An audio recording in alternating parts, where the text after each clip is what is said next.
ভারী বৃষ্টি হলে আমরা এখান থেকে সরে থাকি। আমাদের এখন পুনর্বাসন যদি থাকতো তাহলে আমরা এখানে আর এইভাবে থাকতাম না আর কি। ছোট থেকে বড় এখানে আমরা হয়েছি, কোনোদিন একটা লোক মারা যায় না। গরিব দুঃখী অসহায় মানুষ, আমাদের এটাই আমরা জন্মস্থান হিসেবে এটাই পেয়েছি, এটাতেই আমরা আছি, আমাদের অন্য কোথাও জায়গা নাই।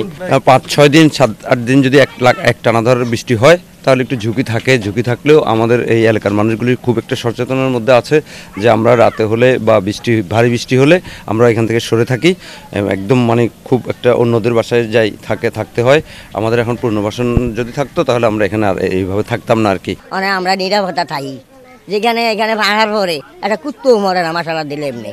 ছোট থেকে বড় এখানে আমরা হয়েছি, কোনোদিন একটা লোক মারা যায় না ইনশাল্লাহ। আগে আল্লাহ আমরা নিরাপত্তা থাকি বাজি ও আঙ্গরে ওই বিষয় জায়গা। আমরা যখন বৃষ্টি হয় তখন আমরা এখানে চলে যাই। আমাদের এখানে লোক আছে, মানুষ আছে, আইয়া লয়ে যাই আঙ্গরে। এখানে ডাল চাল খিচুড়ি মেচুরি রান্না খাওয়ায় আঙ্গরে। আমরা নিরাপত্তা থাকি বাবা ইনশাল্লাহ। এখানে কি করলাম, অভাবী সংসার কই যাম হালাইয়া, তবু মাঝে মাঝে আবার আইয়া আবার যাই।